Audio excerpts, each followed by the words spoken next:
जय हिंद साथी, स्वागत है आप सभी का आपके अपने YouTube channel DS Rajput education में। तो दोस्तों आज अपन लोग देखने वाले हैं बाल विकास का प्रैक्टिस सेट पेपर, जिसमें कि दोस्तों आपके 30 महत्वपूर्ण क्वेश्चन आंसर रहेंगे। और दोस्तों अगर आप लोग UP TET, C TET, super TET जैसे एग्जाम्स की तैयारी कर रहे हैं तो आप लोग हर एक क्वेश्चन का आंसर देते चलिएगा। और दोस्तों आपको बता दें, सबसे पहले तो इस वीडियो को शेयर कर दीजिएगा। जितने भी आपके भाई बहन हैं, जितने भी आपके दोस्त हैं, उन सभी के लिए इस वीडियो को शेयर कर दीजिएगा ताकि सभी लोग इस टेस्ट को दे सकें। और दोस्तों ये आपके लिए मॉक टेस्ट चैलेंज है, तो देखते हैं दोस्तों आप लोग इसमें कितने अपने क्वेश्चन सही कर पाते हैं। ठीक है, आपसे आशा है कि दोस्तों आप लोग हर एक क्वेश्चन का आंसर कमेंट बॉक्स में बताते चलेंगे। ठीक है, ताकि आप सभी को अपनी तैयारी का एहसास हो जाए कि आपकी तैयारी कैसी है। ठीक है, तो पहला क्वेश्चन स्टार्ट करते हैं और आप लोग टेस्ट के लिए तैयार हैं। ठीक है, तो जल्दी से इस वीडियो को शेयर कर दीजिएगा।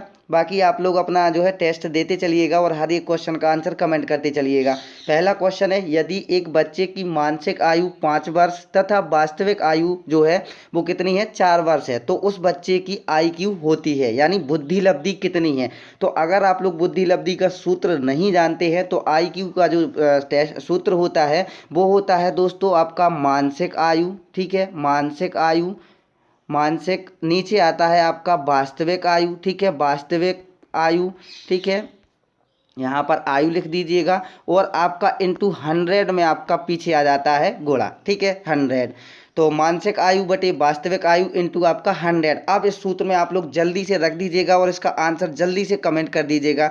तो आपको मानसिक आयु कितनी है, एक बच्चे की मानसिक आयु कितनी है, 5 वर्ष है, और तथा वास्तविक आयु कितनी है, 4 वर्ष है। और आपको गुणा लगाना है और इसके बाद 100 से गुणा कर देना है। तो 4 से 100 कितना बार कट जाएगा, 25 बार कट जाएगा। अब 25 का 5 में गुणा करेंगे तो कितना आता है, 125। ठीक है, यानी 125। तो आशा करते हैं आपको पहले ऑप्शन में दिख रहा होगा, यही आपने अभी आंसर को लॉक किया होगा। अगर आपका ये आंसर सही है तो आप लोगों का 1 नंबर पक्का है। ठीक है, अब नेक्स्ट क्वेश्चन देखते हैं। यहाँ पर दिया हुआ है TAT परीक्षण में कार्डों की संख्या है, तो इसको क्या कहते हैं, प्रासंगिक अंतर्बोध परीक्षण। ठीक है, तो TAT परीक्षण में कार्डों की संख्या कितनी है, एक यहाँ पर 31, 33, 37 और आपका 42 दिया हुआ है। जल्दी से इसका आंसर लॉक कर दीजिएगा दोस्तों। इसका राइट आंसर क्या हो जाएगा, ठीक है, तो जल्दी से बताइएगा।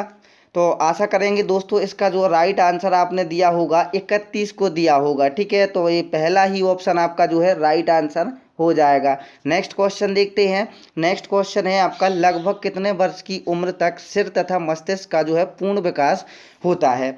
लगभग 18 वर्ष की आयु में, 16 वर्ष की आयु में, 15 में, या फिर आपका 20 वर्ष में। तो किस लगभग कितने वर्ष की उम्र में जो है सिर का और मस्तिष्क का जो है पूर्ण विकास हो जाता है। तो इसका तीसरे का आंसर आप लोग लॉक कर दीजिएगा दोस्तों, क्या राइट आंसर हो जाएगा। तो दोस्तों आशा करते हैं आपने दूसरे ऑप्शन को लॉक किया होगा। लगभग लगभग में कितने, 16 वर्ष की आयु तक जो है सिर का और मस्तिष्क का पूर्ण विकास हो जाता है एक बच्चे का। ठीक है, तो आपको आंसर मिल गया होगा।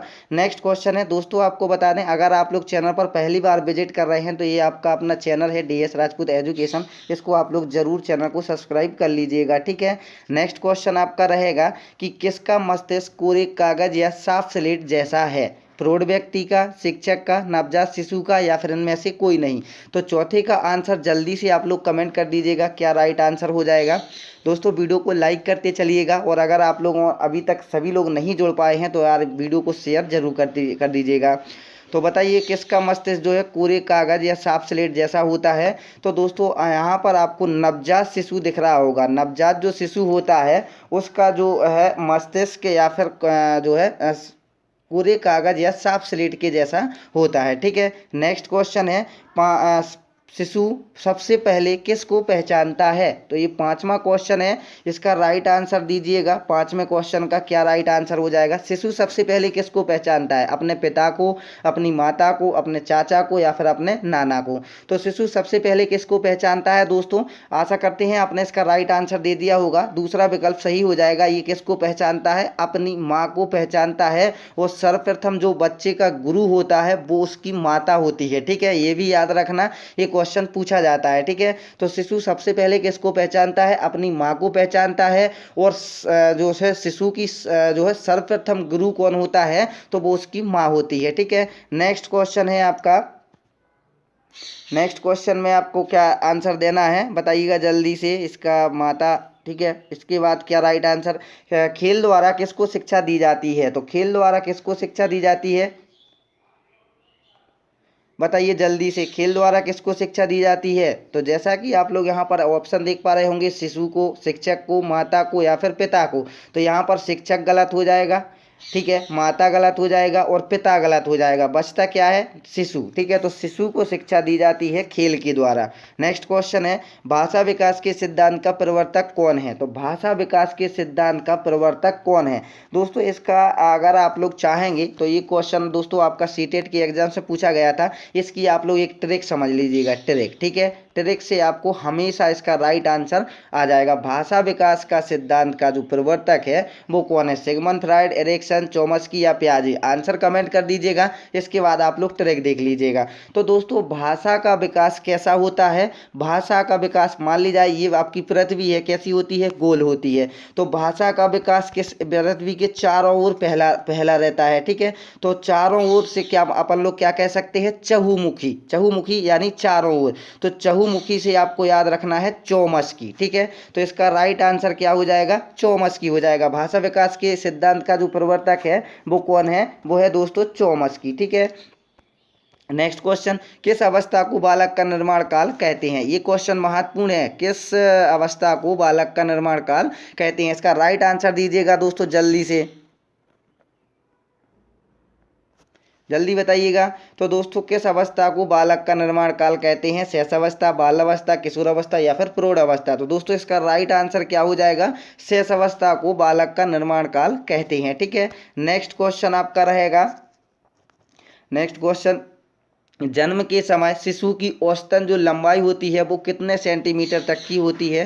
दोस्तों ये क्वेश्चन यूपी टेट के एग्जाम्स में हर बार पूछा जाता है, तो इसको आपको याद रखना है। जन्म के समय शिशु की जो औसत लंबाई है वो कितनी सेंटीमीटर होती है, तो दोस्तों वो होती है 51 सेंटीमीटर, यानी कि पहला ही ऑप्शन आपको दिख रहा होगा, यही आपका आंसर सही हो जाएगा। नेक्स्ट क्वेश्चन आप लोग देखिएगा, जीएस हॉल कहाँ के मनोवैज्ञानिक थे। तो जीएस हॉल जो थे वो कहाँ के मनोवैज्ञानिक थे, दोस्तों ये भी क्वेश्चन पूछे जाते हैं। तो जीएस हॉल जो है वो कहाँ के मनोवैज्ञानिक थे, इंग्लैंड, रूस, जर्मनी या फिर अमेरिका। तो दोस्तों इसका राइट आंसर हो जाएगा, ये कहाँ के निवासी थे जीएस हॉल मनोवैज्ञानिक, ये थे अमेरिका के, ठीक है। तो आशा करते हैं यही आपका राइट आंसर होगा। नेक्स्ट क्वेश्चन है, किसके उदय होने पर सुप्त व्यक्ति जागृत हो जाता है। आईएमपी क्वेश्चन है दोस्तों, ठीक है। बताइएगा इसका राइट आंसर, किसके उदय होने पर सुप्त व्यक्ति जागृत हो जाता है, संवेग, भय, उल्लास या फिर अनुराग। तो दोस्तों इसका जो राइट आंसर होगा वो हो जाएगा संवेग के जो है उदय होने पर सुप्त व्यक्ति भी क्या हो जाता है, जागृत हो जाता है, ठीक है। तो राइट आंसर होगा संवेग। नेक्स्ट क्वेश्चन, नेक्स्ट क्वेश्चन है, कौन सी अवस्था में बालक क्यों और कैसे का प्रश्न अधिक करता है। दोस्तों आपने देखा होगा जब आपके पास में जो भी छोटा बच्चा रहता है वो आपसे किस उम्र में अधिक से अधिक क्वेश्चन करता है कि ये क्या है, क्यों है, कैसे है, ठीक है। आप लोग भी परेशान हो जाते होंगे कभी कभी अपने छोटे बच्चों से, क्योंकि वो कौन सी अवस्था होती है। तो बताइएगा इसका राइट आंसर क्या हो जाएगा। ये तो किशोर अवस्था जो होती है वो आपकी 12 से 18 वर्ष होती है, बाल अवस्था होती है 6 से 12 वर्ष, ठीक है। शैशवावस्था होती है 0 से 6 वर्ष और प्रौढ़ अवस्था होती है 18 वर्ष के बाद, ठीक है। तो अब आप लोग बताइए अंदाज़ा लगा करके कि किस आयु में बच्चे क्यों, कैसे और कब का प्रश्न अधिक पूछते हैं। तो दोस्तों वो होती है बाल अवस्था, जो कि आपकी 6 से 12 वर्ष की आयु मानी जाती है, जो कि बी विकल्प में आपको दिख रहा होगा, ठीक है। तो दूसरा विकल्प आपका बिल्कुल सही आंसर हो जाएगा। इसके बाद नेक्स्ट क्वेश्चन है, नवजात शिशु में हड्डियों की जो संख्या है वो लगभग कितनी होती है। एक स्वस्थ व्यक्ति होता है जो, ठीक है, नवजात ना हो करके, तो उसमें कितनी होती हैं वो आप सभी कमेंट करके ज़रूर बताइएगा। एक व्यक्ति में कितनी हड्डियां होती हैं, तो बताइएगा। आपका राइट आंसर हो जाएगा कि सर 206 हड्डियां होती हैं, ठीक है। अब नवजात शिशु में पूछा जाए तो यहाँ पर तो ऑप्शन ही नहीं दिख रहा होगा, ठीक है। तो ये महत्वपूर्ण है। तो एक नवजात शिशु में दोस्तों जो हड्डियां होती हैं वो 270 हड्डियां पाई जाती हैं नवजात शिशु में, जो कि आपको तीसरे विकल्प में दिख रहा होगा। अब दोस्तों बालक जैसे जैसे बड़ा होता जाता है तो उसकी हड्डियां एक दूसरे में जॉइंट हो जाती हैं, ठीक है। इसलिए ये अंत तक जैसे ही व्यक्ति किशोरावस्था तक पहुंचता है तो उसके पास कितनी हड्डियां बचती हैं, 206 हड्डियां, ठीक है। लेकिन नवजात शिशु में पूछा जाए तो 270 हड्डियां आपका राइट आंसर हो जाएगा, ठीक है। ये तीसरा विकल्प आपका बिल्कुल सही आंसर होगा। नेक्स्ट क्वेश्चन है, विकास का पक्ष है शारीरिक, मानसिक, संवेगात्मक या फिर उक्त सभी। तो आप बताइएगा विकास का पक्ष क्या हो जाएगा। तो विकास का जो पक्ष होगा दोस्तों वो उक्त सभी हो जाएंगे, शारीरिक भी होगा, मानसिक भी होगा और संवेगात्मक भी आपका हो जाएगा। ठीक है, इसके बाद नेक्स्ट है, इनमें से कौन मानव की ज्ञानेंद्रियां नहीं है, आँख, नाक, जीभ या घुटना। AIP IMP क्वेश्चन है दोस्तों, ये आपको लगभग में पहली बार क्वेश्चन देखने को मिल रहा होगा।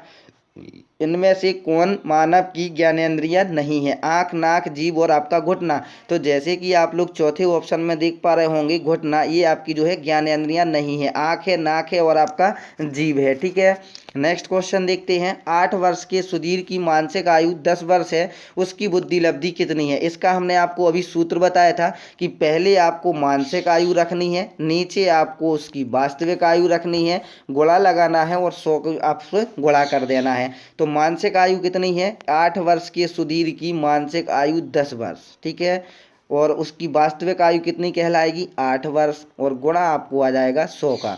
तो काट दीजिएगा, 4 से 4 दूना 8, 4 से इसको 25 बार, अब 2 से 10 कितनी बार, 5 बार, 25 और 5 125 बचता है। तो आपका राइट आंसर चौथा विकल्प आपका सही आंसर हो जाएगा। ठीक है, इसके बाद नेक्स्ट क्वेश्चन देखते हैं। नेक्स्ट क्वेश्चन में क्या पूछा जा रहा है कि अनुभव द्वारा व्यवहार में परिवर्तन कहलाता है। ये हमने आपको बताई हुई है कि ये किसी चीज़ की परिभाषा है। अब आपको बताइएगा किसकी है। अनुभव द्वारा व्यवहार में परिवर्तन कहलाता है स्मृति, सीखना, प्रेरणा या फिर चिंतन। तो दोस्तों ये क्या कहलाता है, सीखना कहलाता है। ठीक है, और इसी को अपन लोग क्या कहते हैं, अधिगम भी कहते हैं। ठीक है, क्या कहते हैं, अधिगम भी अपन लोग इसको कहते हैं। तो नेक्स्ट क्वेश्चन देखेंगे। आशा करेंगे दोस्तों आप लोग हर एक क्वेश्चन का आंसर भी देते हुए चल रहे होंगे। दोस्तों ये हमने स्वयं के द्वारा आप सभी के लिए टेस्ट तैयार किया था। आप लोग इसी प्रकार से अगर और भी टेस्ट देना चाहते हैं तो यार कमेंट बॉक्स में आप लोग ज़रूर बताइएगा। और आपको वीडियो पसंद आए तो वीडियो को लाइक और चैनल को सब्सक्राइब जरूर करके रखिएगा, क्योंकि आपको बहुत ही जल्द यूपी टेट का एग्जाम्स देखने को मिलने वाला है। ठीक है, परिपक्वता का संबंध किससे होता है, आदत, साहस, रुचि और आपका विकास। तो परिपक्वता का संबंध किससे होता है, बताइएगा, विकास से होता है। ठीक है, नेक्स्ट क्वेश्चन है। नेक्स्ट क्वेश्चन आपका क्या होगा दोस्तों, शिक्षा मनोविज्ञान का केंद्र बिंदु है। तो शिक्षा मनोविज्ञान का केंद्र बिंदु क्या हो जाएगा। आप सभी जानते हैं कि दोस्तों जो शिक्षा मनोविज्ञान का केंद्र बिंदु होता है वो बालक होता है। ठीक है, बालक पर ही सब कुछ किया जाता है शिक्षा मनोविज्ञान के अंतर्गत। तो आपको दूसरे विकल्प में दिख रहा होगा बालक, ये आपका राइट आंसर हो जाएगा। नेक्स्ट क्वेश्चन रहेगा आपका कि अधिगम के लिए केंद्रीय तत्व है। ये महत्वपूर्ण क्वेश्चन है दोस्तों, आज सारे के सारे IMP क्वेश्चन आपको कराए जा रहे हैं। ठीक है, तो अधिगम के लिए केंद्रीय तत्व क्या हो जाएगा, केंद्रीय तत्व हो जाएगा आपका पुनर्वलन। ठीक है, ये दूसरा विकल्प आपका सही आंसर होगा। इसके बाद नेक्स्ट क्वेश्चन रहेगा, डिसलेक्सिया संबंधित है। तो डिसलेक्सिया किससे संबंध होती है, मानसिक विकार से, गणितीय विकार से, पठन विकार से या व्यवहारिक विकार से। तो डिसलेक्सिया किससे संबंधित होती है, पठन विकार से संबंधित होती है। वहीं पर अगर गणित की चर्चा कर ली जाए तो डिसकैलकुलिया होती है, डिसग्राफिया मानसिक विकार से। ठीक है, और डिस्फेजिया आपकी होती है व्यवहारिक विकार से। ठीक है, तो यहाँ पर क्वेश्चन डिसलेक्सिया पूछा गया है, इसलिए आपका तीसरा विकल्प सही होगा, पठन विकार से। नेक्स्ट क्वेश्चन होगा, नेक्स्ट क्वेश्चन है, छात्र में रुचि उत्पन्न करने की कला है। तो छात्र में रुचि उत्पन्न करने की कला क्या होगी, शिक्षण, सहानुभूति या समदृष्टि। इसका राइट आंसर दीजिएगा दोस्तों, इसका राइट आंसर हो जाएगा प्रेरणा। छात्र में रुचि अगर उत्पन्न करना है तो बच्चे को क्या करना होगा, प्रेरित करना होगा। ठीक है, नेक्स्ट क्वेश्चन है आपका, ध्यान को केंद्रित करने की आंतरिक दशा है। अगर ध्यान को केंद्रित करना है दोस्तों तो वो क्या हो जाएगी, उसकी दशा क्या होनी चाहिए, अवधि, नवीनता, रुचि या आकार। तो जैसा कि आप लोग देखते आ रहे हैं रुचि आपका राइट आंसर हो जाएगा। ठीक है, क्या हो जाएगा, रुचि। नेक्स्ट क्वेश्चन और आज का लास्ट क्वेश्चन है दोस्तों, अगर आपको ये सेट पेपर पसंद आता है तो इसी प्रकार से हम आपको और भी क्लासेस प्रोवाइड कराएंगे, जिसमें कि आप लोग अपने क्वेश्चन के आंसर ज़रूर बताइएगा। और आप लोग ये बताइएगा कि आपने कितना सही किया है। आपने 24 क्वेश्चन अटेम्प्ट किए हैं तो आपने इसमें कितने नंबर प्राप्त किए हैं वो बताइए, 10 नंबर, 15 नंबर, 20 नंबर या फिर 24 नंबर।